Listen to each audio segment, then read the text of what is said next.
We are now witnessing His Excellency President Ferdinand R. Marcos Jr.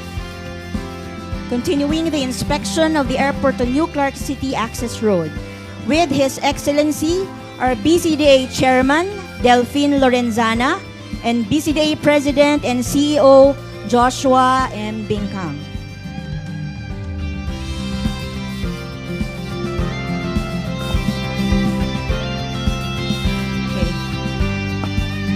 Earlier, His Excellency conducted an aerial inspection of the Anna Road. So the Anna Road leads to New Clark City.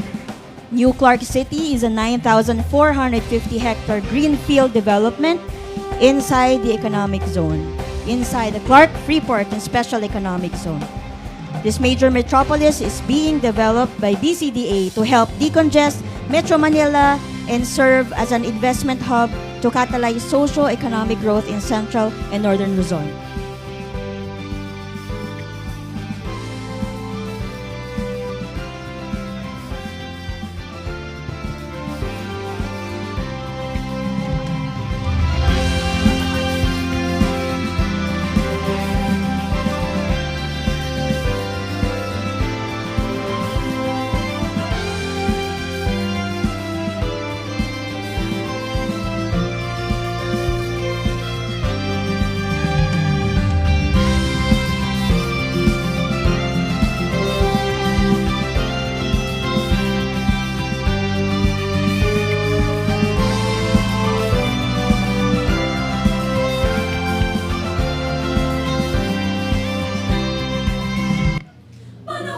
Ladies and gentlemen, the President of the Republic of the Philippines, His Excellency Ferdinand R. Marcos Jr.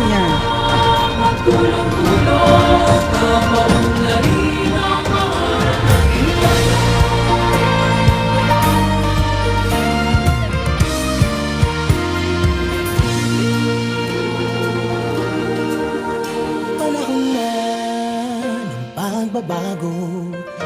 Dahil sa ito ay kinakailangan tayo na magtulong-tulong. Napaunlarin ang mahal nating bayan.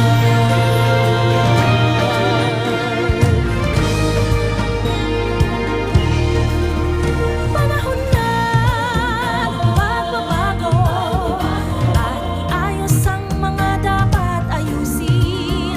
Dapat lang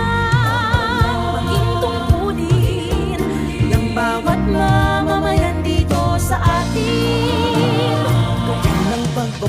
Once again, ladies and gentlemen, His Excellency Ferdinand R. Marcos Jr. Malaki natin sa mundo at ipamalas ang bagong Pilipino at bagong Pilipinas.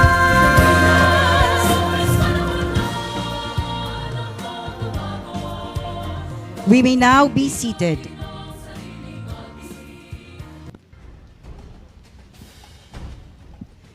Good morning and welcome to the inspection of the airport to New Clark City Access Road or ANR. To formally begin our program, may we invite BCDA Chairman Delphine N. Lorenzana for his welcome remarks.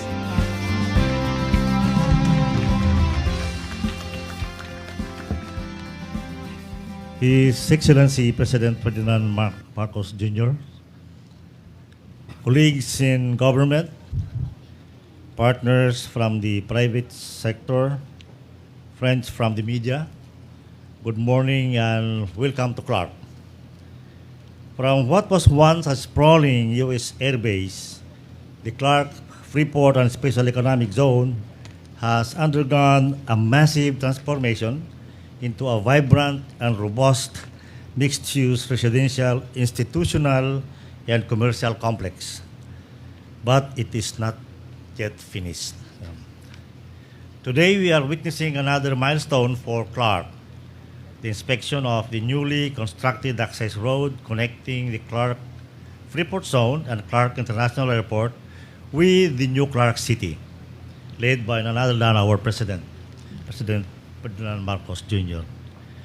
With this 19.8-kilometer six-lane road, gone are the days when visitors from Clark Freeport at the Clark International Airport have to exit to the Subic-Clark-Tarlac Expressway and pay toll fees to get to New Clark City. Situated along this access road is the iconic 900-meter-long Sacubia Bridge, a majestic architectural centerpiece that would be a major landmark and face of Clark. This connector road, modest as it is, will play a major role in harnessing the full commercial and economic potential of the new Clark City, the whole Clark area, and the neighboring communities. On behalf of the BCDA, I thank President Marcos Jr. for graciously accepting to lead this event. I also thank all our partners from the government and the private sector for helping us make this project possible. Thank you and mabuhay. Thank you, Chairman Lorenzana.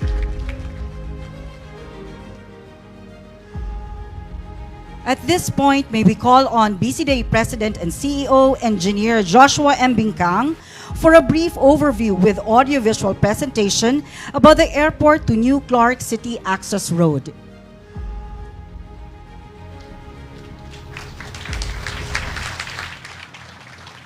His Excellency President Bongbong Marcos Jr., our dear colleagues in the government sector, our esteemed partners from the private sector, our friends from the media, magandang umaga po at welcome sa Clark.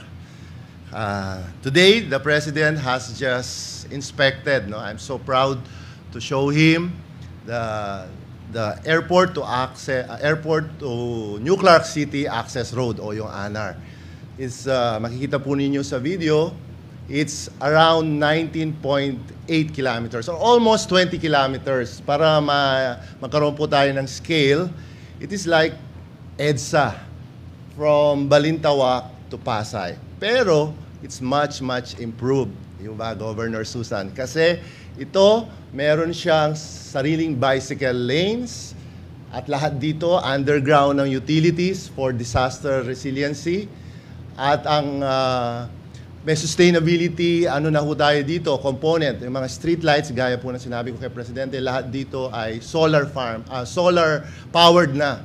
No? So makikita natin yung sustainability component. At in the future, meron na itong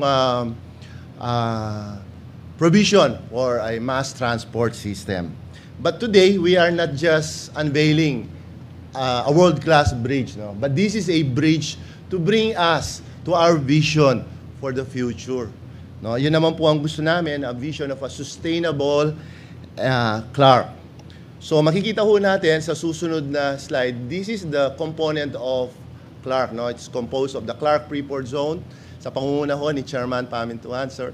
At ang Clark International Airport, ang SIAC, at ang managed by the private sector, LIPAD, and New Clark City. So pag pinagsama-sama ho natin ito, it will create a scale that will compete with the best in the region. Kaya nga po gusto namin dalhin ang programa ng One Clark kasi it can compete. No? It has the area, the infrastructure. Thank you to Secretary Bautista, yung rail, malapit na pong dumating sa Clark, yung airport na world-class. So with these assets, we want to leverage our projects na tinatawag po naming Big Bold Moves, Mr. President, BBM, Big Bold Moves. So ito po yung mga gusto naming ipakita, mga priority projects na gagawin ho namin na in support to the national economic agenda of this administration. So in the next slide, makikita po natin na salamat po sa suporta ng national government through DBM ay sisimulan na po naming i-relocate yung Philippine Air Force dito sa New Clark City. At pag nangyari po yun, they will be vacating a prime area in Clark Freeport Zone. No, Chairman Pamintuan. So gusto natin gumawa ng next BGC in the country. No? Pero mas maganda. It will call Clark Central Business District. And it will create more than 170,000 jobs. Yun ho ang projection namin dyan. And then next, Ito po yung industrial park. So kanina tinuro ko po kay Presidente yung PhilInvest Innovation Park natin at meron na po tayong i-welcome na locator doon na ma-manufacture ng future batteries for electric vehicles, and we welcome more. No, we have more than 500 hectares of available industrial areas in New Clark City. Next, ito po ang gusto namin naman tumulong sa food security and also to reinvigorate your agriculture sector. Ito po to be led by our subsidiary SIAC. This will be, the aim is to bring down a stable price of goods. No, ito po yung magiging pinaka parang stock exchange natin sa mga produkto natin dito sa Luzon. Ano po, at to make it, to provide post-harvest facilities para sa ating mga farmers. Next, ito po yung sinabi ko rin kay Presidente, kailangan natin ng affordable housing dito sa Clark. There are more than 150,000 workers, or almost 150,000 workers in Clark, but we don't have yet decent housing. So in partnership with the SUD, we are going to provide and build the first 10,000 units. Kasi alam naman po natin na pangarap ng bawat Pilipino na magkaroon ng sariling tahanan na matatawag na kanila at may papamana sa kanilang mga anak. And then, thanks to the support of Congress, sa House po, nakapasa na yung aming amendment na kahit yung housing sector lang ay maging freehold. No? Andito po si Senator Villar, sir, sa Senate. Nasa inyo na po ngayon. So malapit na rin po namin itong makuha yung suporta ninyo bago po natin padala kay Presidente for the support. And then next, ito po yung isang malaking project din na magiging game changer. Ito po to be led by DOTR, pero sinama na po kami sa meeting na Subic, Clark, Batangas, Manila, Batangas. Hindi lang po siya Subic, Clark, kundi aabot na siya hanggang Batangas. So makikita natin it's more than 150 kilometers. The scale, no, it encompasses 3 biggest regions of the country, more than 60% of the GDP. So it will bring down, no, yung cost ng logistics. So kami po, tutulong kami sa right of way, pero project po ito sa panguna po ni Secretary Bautista. Okay, next. Ito po yung Clark Integrated Public Transport System. Gusto po natin maging maganda po ang plano ng master plan ng Clark, pero gandahan natin yung mga gagawin nating proyekto. So ito po yung Clark Mass Public Transport System. Kasama po namin dito sa panguna po ng CDC na mag-create ng mass transport, the BRT, para maging future proof po yung ating sistema dito sa Clark. Gagamit po tayo ng mga electric vehicle para sa pag-ferry o transport ng mga public. Next, ito po yung Clark International Airport expansion.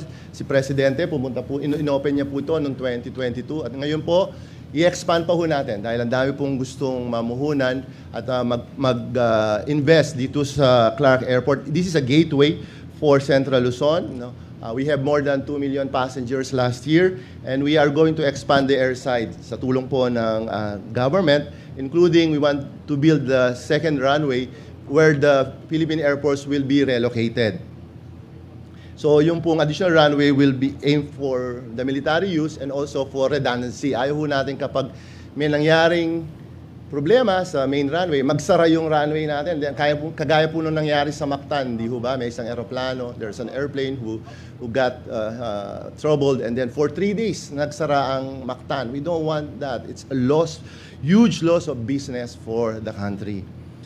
And then next, so in principle po, ito po yung mga gusto naming gawing project, Mr. President. Part po ito ng inyong socio-economic agenda. And we want this, we are one with your Bagong Pilipinas movement for the government. So we thank the government and the private sector, pero mahal ng Pangulo, kami po sa BCDA Group ay naninindigan at sumusuporta po sa mga programa ng proyekto ninyo upang may katuparan po yung mga pangarap ng bawat Pilipino. Maraming salamat po. Thank you, PCEO Bingkang. At this juncture, may we invite Special Assistant to the President Antonio Ernesto F. Lagdameo Jr. to introduce our guest of honor. mga kababayan, ang Pangulo ng Republika ng Pilipinas, His Excellency Ferdinand R. Marcos Jr.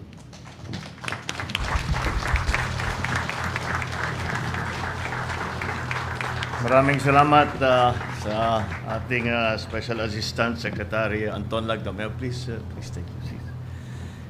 The Transport and Transport Secretary, Secretary Jimmy Bautista, members of the Cabinet that are here this morning, members of, well, we have Senator Mark Villar also here, who is joining us now.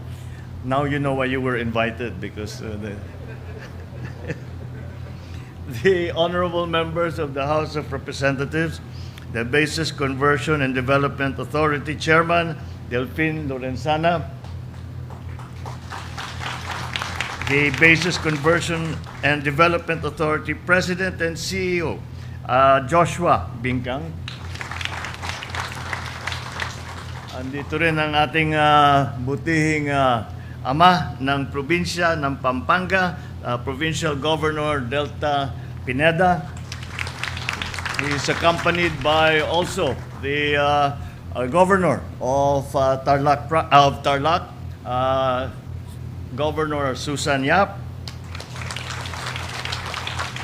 At kailangan natin batiin ang Vice Governor ng Pampanga, si Nanay. Dahil yung iba sa inyo, hindi nyo nalalaman birthday niya ngayon. Kaya mamaya kakanta tayo ng happy birthday. My fellow workers in government, our partners in the private sector, other distinguished guests, ladies and gentlemen, good morning. This Clark International Airport to New Clark City Access Road, or ANAR, is a key component in boosting the Clark metropolis as an investment and tourism destination. It is a part of a larger package of Build Better More activities. It aims to enlarge Clark's profile in the global investment map. Projects such as this all convey one message to prospective investors. It conveys the message that we are committed to building world-class infrastructure that can host a business in a high-growth area.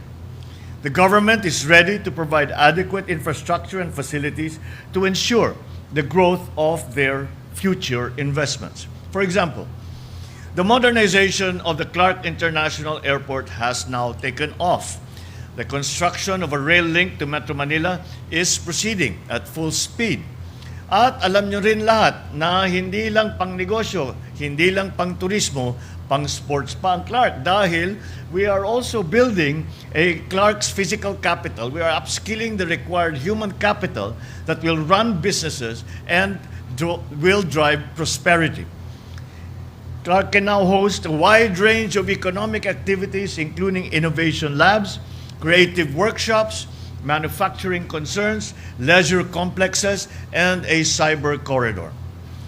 If food happens to be the concern, then Clark is in the heartland of an agricultural powerhouse, not to mention the powerful draw and the seductive aroma of Kapampangan cuisine. In short, the Clark metropolis has what it takes to be a mecca for tourists, a magnet of investments, and a market of goods and services. We must leverage these attributes into higher visitor traffic, attracting more investments that generate better jobs and spur economic activity. This road is much more than just an access road. It is part of our plan to propel Clark as an alternate growth area. It is a red carpet rolled out to those who will partake in all the best things that Clark can offer. It shows the path forward of building better more, so we will never lose our competitive advantage, because unlocking the full potential of Clark is a continuing task. So I ask you and the BCDA to ensure the completion of the remaining works for this 20-kilometer highway. Once fully operational, I understand that you will open it tomorrow. Once operational, it will reduce travel time between the Clark International Airport and New Clark City from 1 hour to 20 minutes. It will also save commuters money, as ANAR is toll-free. Going by BCDA's track record, I trust in the quality of the workmanship of this road. and in your commitment to observe the relevant procurement rules, laws, and regulations. I have also noticed that this bold vision radiates from the elegant architecture of the edifices that you have built here. For instance, Sacobia Bridge has been attracting its fair share of visitors as its own tourist destination. The world-class design of the new Clark International Airport Terminal has earned international recognition. It is hailed by the UNESCO Prix Versailles as one of the most beautiful airports in the world. So I thank the engineers, the architects, private partners, and the Basis Conversion and Development Authority led by Chairman Delfin Lorenzana and Engineer Joshua Bincang, the BCDA President and Chief Executive Officer, for your hard work. BCDA's performance is not merely narrated on ink and paper and in reports long archived. Your triumphs have become part of the country's landscape, utilized and visited by millions of people daily. These booming, breathtaking sites from Bonifacio Global City to McKinley Hill to Newport City to New Clark City attest to the transformative power of repurposing state assets. Military lands converted into economic centers are the concrete proof of the prosperity BCDA has unleashed. There is no better proof of this than Clark. And this is why the BCDA has earned the reputation as a reliable, credible, professional partner in public-private ventures, setting the template for mutual cooperation that benefits the public. All of these, while faithfully complying with one of its major mandates of remitting its earnings to fund the modernization of the armed forces of the Philippines. The BCDA has contributed 59.71 billion pesos for the equipment, weaponry, vehicles, vessels, and structures used by our armed forces. So indeed, the BCDA has a major role to play in the Bagong Pilipinas vision that all Filipinos are working hard to achieve. Your contribution to Bagong Pilipinas goes beyond your physical inventory of projects delivered, planned, and being built. The BCDA's contribution to the Bagong Pilipinas would also include a culture of excellence, of innovation, of foresight, and of industry.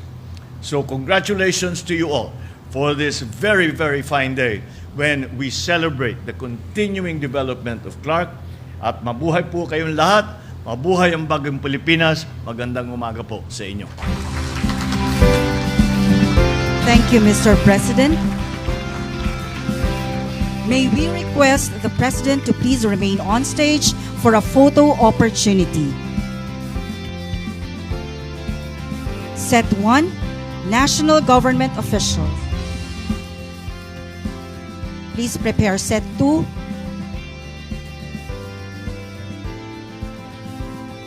May we call on our national government officials. Please proceed to the stage. Second set, please stand by.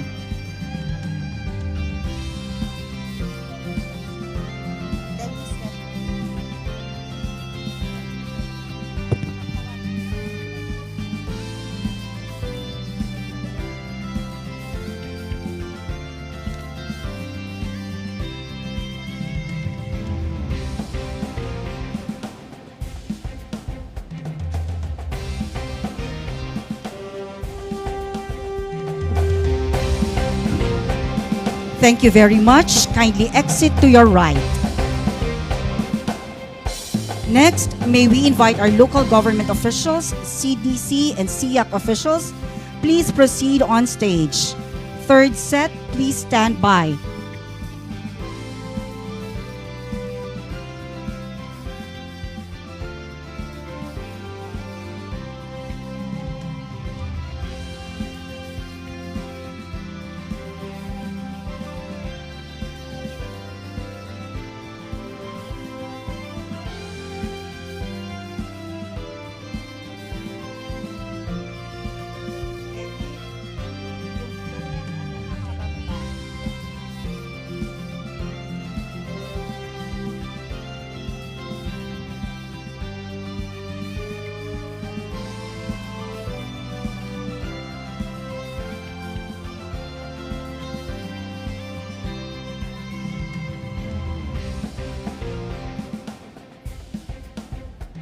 Thank you very much. Kindly exit to your right.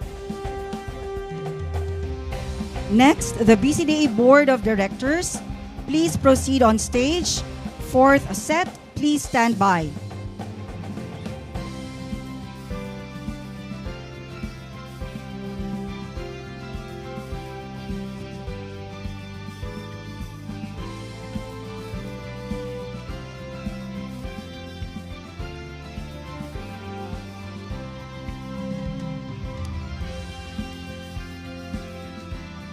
Thank you very much. Kindly exit to your right.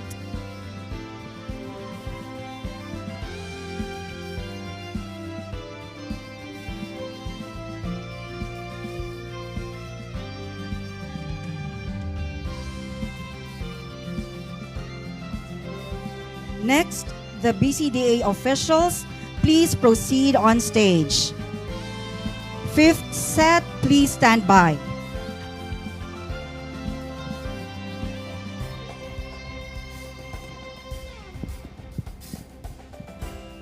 Set 5, event officials, please stand by.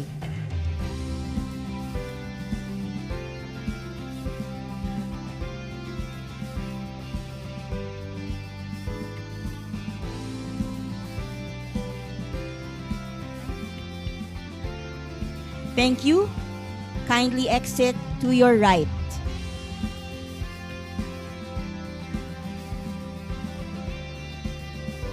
Set 5, BCDA Event Committee.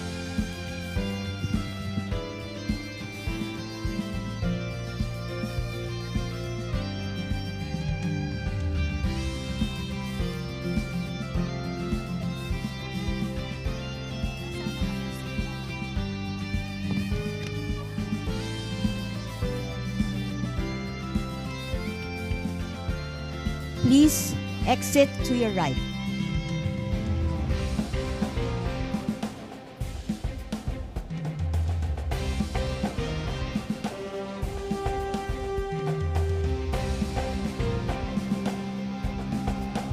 Thank you, Mr. President.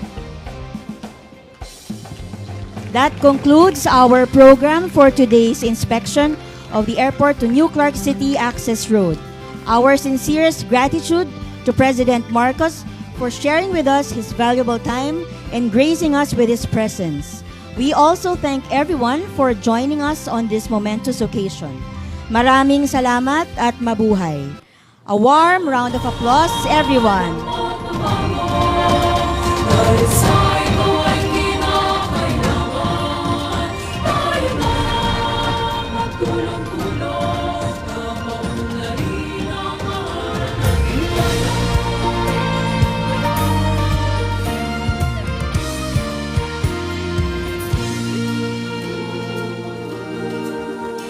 Panahon na ng pagbabago, dahil sa ito ay kinakailangan tayo na magtulong-tulong, napaunlarin ang mahal nating bayan.